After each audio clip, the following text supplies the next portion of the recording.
You are listening to the Teach Middle East podcast, connecting, developing, and empowering educators. Hi everyone, this is Lisa Grace on the Teach Middle East podcast. Today I have Hazel Govender with me and we are going to be talking about her work. She is currently the principal of GEMS Cambridge International School, Abu Dhabi, a beautiful school down there in the Banias region.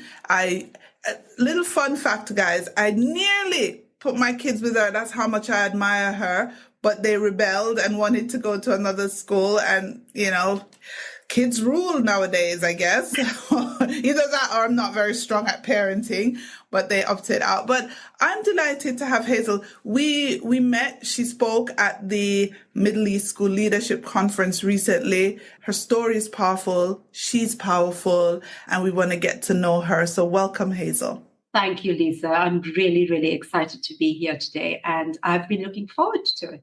Brilliant. She's always donning that beautiful red lip. I'm always like jealous. I'm like, oh, how does she get that nice red lip going? Anyway, I digress, guys. Hazel, I know from your accent you're South African, but just tell us a little bit about where you grew up and how you ended up being the educator that you are today. Well, that's an interesting story. I grew up in South Africa in a little village called Escort. I doubt very much that it's actually even on the map. Grew up in an apartheid era. I was born in 1970 and really, was born in an era where there was a lot of challenges in the country. We have an incredibly beautiful land, but, we've had our battles over the years. And I got married at a very early age, had my children very early, got into education because I wanted to be the educator that I never had. And I literally climbed up the corporate ladder very quickly. I became a leader in South Africa. And then we made the decision to leave South Africa and come to the UAE. So here I am now, the principal and CEO at GEMS Cambridge Internationals. So tell me, when you decided to make that transition to Abu Dhabi, what made you decide to do that? A lot of reasons, Lisa Grace. I was looking for financial stability, and unfortunately, our country couldn't offer it to us, especially those being in the education sector. I also really wanted to grow my youngest daughter up in a land that was a little bit more safe. And I think even though South Africa comes with so much of beauty, we are aware of, the crime that we have there and the issues that actually really do stem from poverty and, people just really wanting to take care of their families. And I wanted Hannah to grow up in a land that was really safe, where she could just have that freedom to run around and feel that safety, not just for Hannah, but for the other three daughters of mine as well. So the move to the UAE came at the right time for us. And it was the best decision at that time, I believe. When did you move here? 2015, December. Okay. Having been here now for what's looking like 9 years, what are some of the things that you find in this country that really makes it hard for you to even consider leaving, if that is such a thing? Yeah, I think the biggest factor for us is the safety factor, being able to walk around the shopping malls and have Hannah, outside my reach, knowing that she's perfectly safe, I can just have my eye on her and she's safe, which is not really the case back home. I really enjoy the fact that my older girls are able to go out late in the evenings and drive home on their own, and I'm able to have a good sleep at home. It's the opportunities that come with living in this land as well. The financial freedom, the ability to travel a lot, which really is very attractive. But my heart is at home, and I'm a true African at heart. And yeah, I would definitely consider retiring at home. It's not a case of I never want to go back to South Africa. If you were to return there for retirement, because I love South Africa, let that be on record. I absolutely love South Africa. I think even going there on holidays, people always go, "Why are you going to South Africa?" Because I go to Cape Town, and I'm like, because it's a vibe, people. It is a vibe. Yes, you have to be, conscious of your surroundings, but it's a vibe. I love the people. I love the music. I love the vibe. I love the food for sure. So where would you retire in South Africa if you had the chance? So our family home is in Johannesburg, but it is currently rented out. And then we now go to our holiday home in Durban. And it's incredible. We're close to the sea. Actually, we're on the sea. And, we're just able to walk down and look at these huge, beautiful waves and really enjoy God's beautiful creation, because Durban is a very green, very natural part of South Africa. So I would go to Durban and retire there. Oh, it's brilliant. But we're nowhere near retirement. We have some years to go. You have actually been 54 tomorrow, Lisa. So not that far away. Come on. Nobody retires at 50 or 60 anymore. And who retires? I have no plans to retire. Actually, neither do I. What do you see yourself doing after maybe exiting this role whenever? For me, I can see myself in education for a long time. So whether it's principal here or somewhere else, or a role where I have a few other schools to take care of. But I think for me, I'm the leader who sees the need to inspire others. And I've been told very often that I'm really a very inspiring leader. And I think leaders must recognize that role they play in, really inspiring others and cultivating geniuses with the people that they work with. And I don't think I'm anywhere near being over with that. And it doesn't matter the role. For me, it's not about titles. It's about just being able to contribute to education in that way. After, retirement, I can see myself with something, to do with children, working in a children's home, maybe actually, having my own children's home. That's something that's really close to my heart. Brilliant. And obviously with all your expertise and all the years of experience, that would be some special children's home. But here's my other thing for you. When you look at the education landscape, so you're looking at UAE particularly, what are you seeing that excites you? It's the constant evolving of education. We went into the COVID era and we all wondered, what was that going to look like? At that time, I was the head of primary. And, the team and I got together and we said to ourselves, we're not going to allow COVID to limit us. And we really worked so hard to deliver the best possible learning experience during COVID. We were extremely successful with it. So it's, how it's constantly evolving and changing. I very recently was accredited with school inspector certification. So I'm very proud of that. And that's something I'd like to do as well. I'd like to pursue, going into schools, inspecting them and being able to help them to drive their standards towards excellence. So it's really exciting here. You're learning from different people, from different leaders. It's the interactions with all these different people on a daily basis. And I feel like it's just so enriching. And you have, because I've been to your school, you have a lovely school.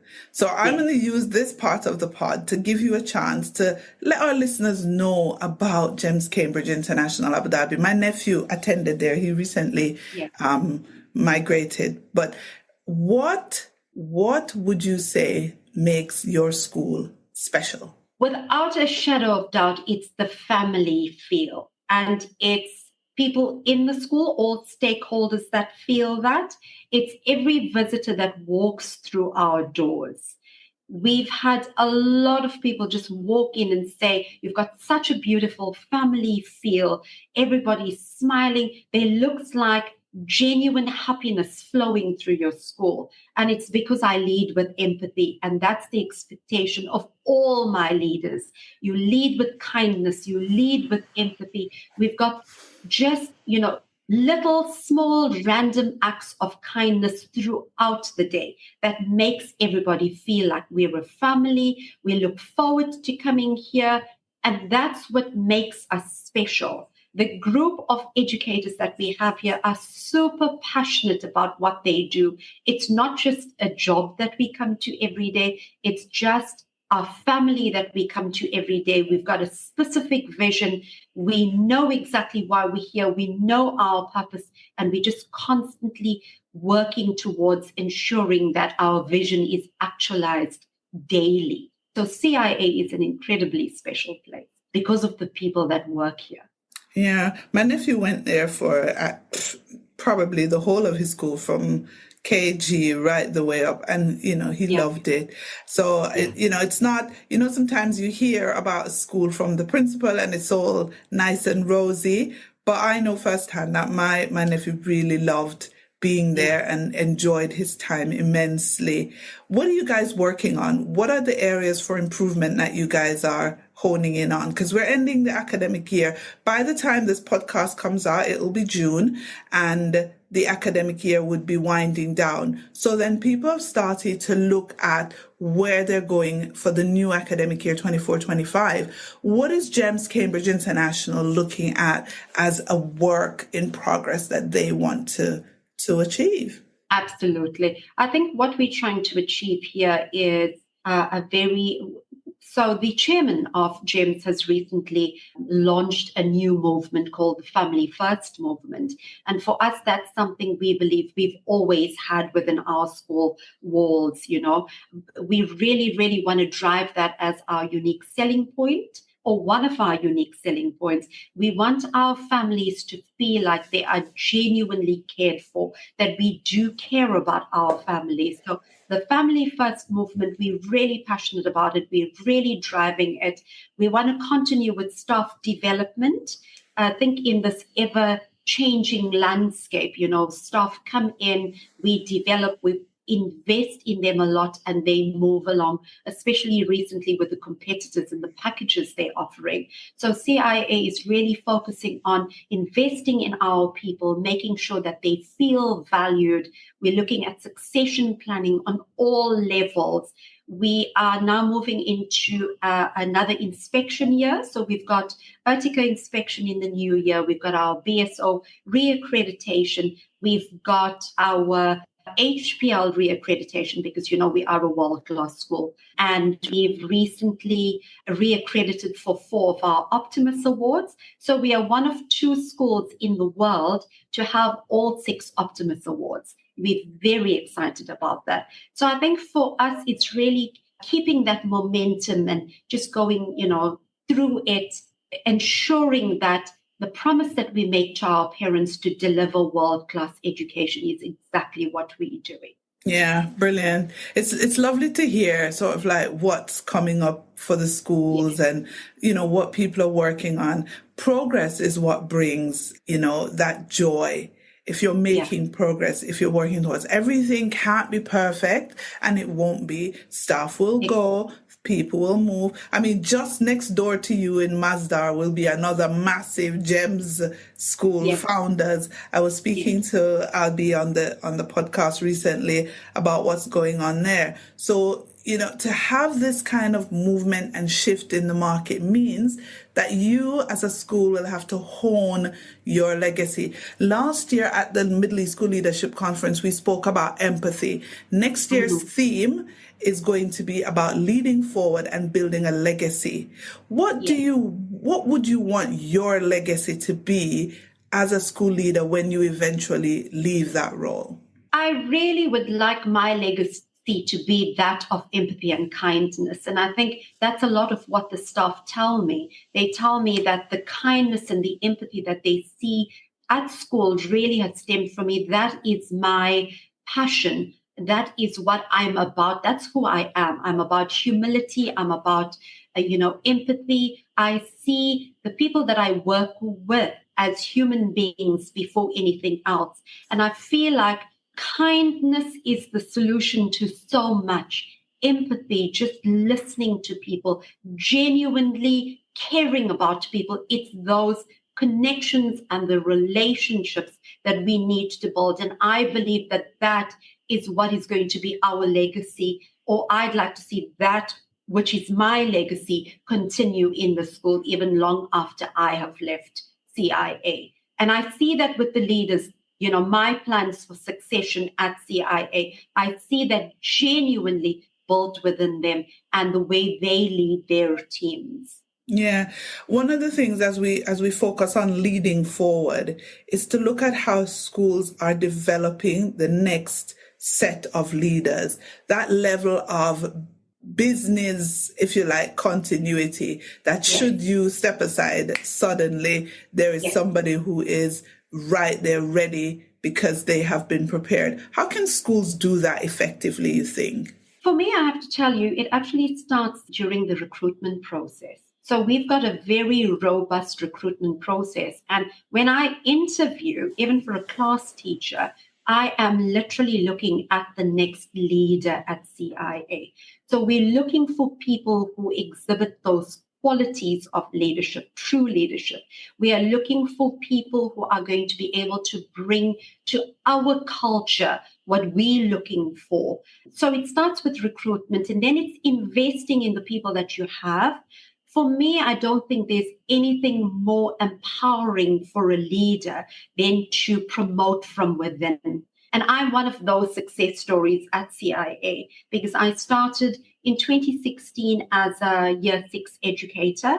I was promoted the next year to a head of year, promoted the next year to an assistant head teacher, promoted the next year to the head of primary, spent 3 years in that role, and then interviewed for the position of principal and CEO. And here I am today, having really, so I'm part of the homegrown succession plan. So I believe that that's what leaders need to do. You start at the recruitment process, you start looking at future leaders for your school, you invest in your people that you have currently and ensure that you have succession planning for every level or every department of your school. Because should I step out tomorrow, I know that I've got somebody competent enough to sit in the school and drive it forward and keep that momentum going. Yeah, that's brilliant. Think about giving the reins over to maybe somebody. How can school leaders ensure that the person they're training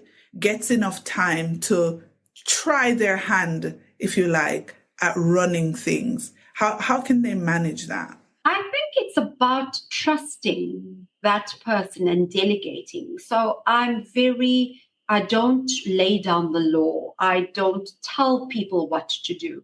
I allow time for discussions. I embrace other people's opinions, and very much with my senior leadership team that I'm developing to fill in my shoes or sit in this chair or for similar roles. So I give them the opportunity to make decisions, that I would make. I give them the trust that they deserve. They know that I trust them to make the right decisions.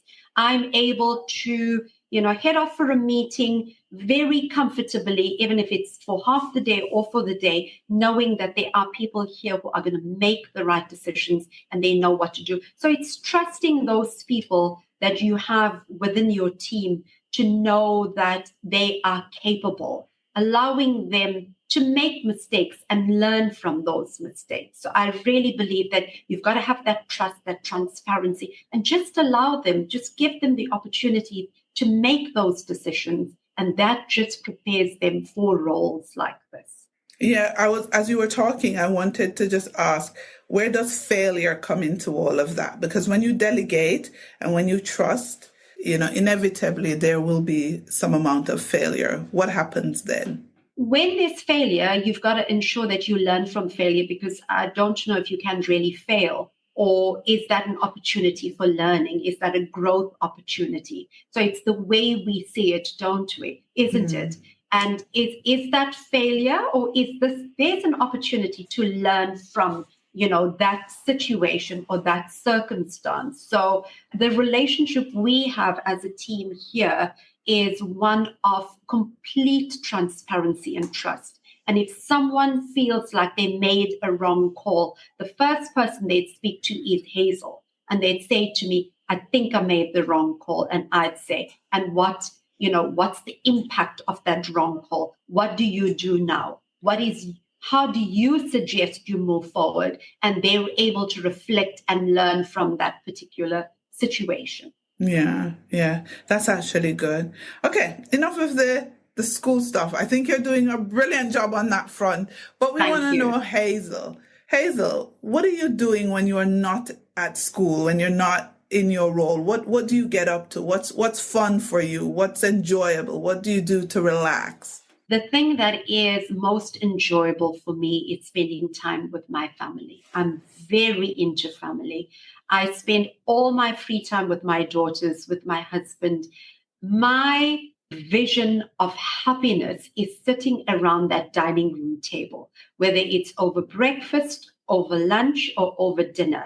I insist that at least one meal a day is spent on that dining room table where we're just able to enjoy conversation and that homemade meal. I love cooking. I'm always in the kitchen.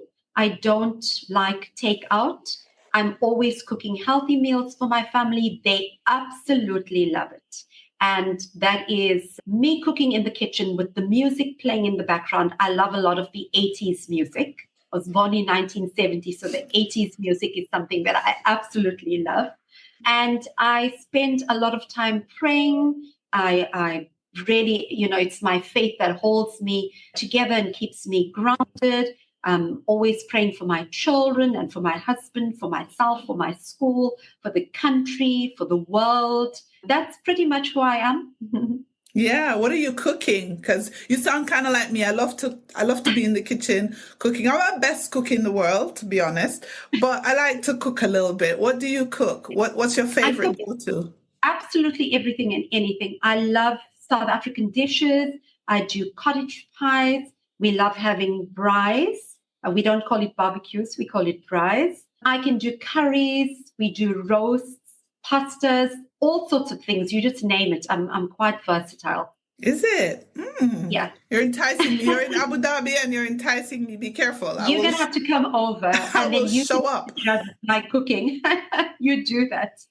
You spoke a bit about travel earlier, and having the opportunity to travel from this part of the world is just fantastic. We were talking, guys, offline before we started recording about summer plans, and Hazel is heading back to South Africa, and I'm trying to sneak away to Europe a bit before I get to England. Ultimately, I'd love to tot around Europe a bit if I can get some cheap Wizz Air ticket. Anybody knows anyone at Wizz Air? Hook a girl up.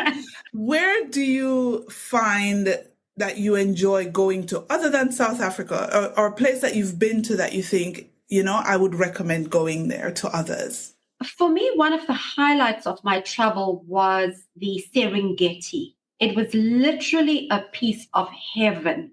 Just being out there in the open with all the animals was an absolutely incredible experience. That was my husband's dream. And 2 years ago for his birthday, that was his birthday gift from me, we did a hot air balloon at the Serengeti, and it was absolutely magical. So I would highly recommend a trip to the Serengeti, one of the hot air balloon rides. It's absolutely magical. I loved it. And I could do it again. And what's on your list now that you've done the Serengeti and that was your husband's dream? What's on your list? I would love to go to Greece. I would love to go to Egypt. Those are the places that I'd really, really love to see, as soon as I possibly can. I don't have any plans for international travel this year. It's South Africa in the summer, and my Hannah wants to go home for Christmas as well. She's a little bit tired of going home during the South African winter, which is our summer here, because she can't get to use her swimming pool. So she wants to go home in the summer as well, in the South African summer, which is in December. So no international plans for this calendar year. Oh, wow. I can just imagine. We are in May and we're bringing the podcast to a close, but we are in May and, it's a long-term 3. Yes. Teachers, principals, and pretty much everybody, even parents right now, are just feeling the heat. They're feeling tired. What can you tell them? Because by the time this podcast comes out, it'll be June. What can you tell them to help them to keep going, help them to take care of themselves a little bit better? I would say just keep going. You've done an absolutely brilliant job. We have all these little people who look up to us every day and are needing us to continue with the energy levels. And trust me, I don't feel the energy levels every day, but literally I walk into the school and when I see those little people, I just am filled with such joy and happiness that the energy just flows out. So I'm saying keep at it. Just keep going. Don't give up yet. Don't ever give up. We've got those little people that are looking to us and they're needing us to continue for them. Summer's almost here. We can then have a complete break. But I think everyone has done an incredible job in their own way and they give off the best they can. It might be just different to each other, but it's been a tough term. And I think we've just got to keep looking for support. You're not alone. There are people out there that you can talk to. We say this to the team daily. You're not alone in this journey. You have us. If you need support, talk to us. I've said that to parents today. We're in a journey together. We're in a partnership. Use us. Come to school. The gates are open. This is your place. If you need us, just let us know and we are available to support you. So Fantastic. I think really you just don't have to be alone in anything. There's always, somebody out there who's willing to support. Brilliant. Thank you for being on the podcast, Hazel. You're welcome, Lisa. It was a pleasure. Thank you. Thank you for listening to the Teach Middle East podcast. Visit our website, teachmiddleeast.com, and follow us on social media. The links are in the show notes.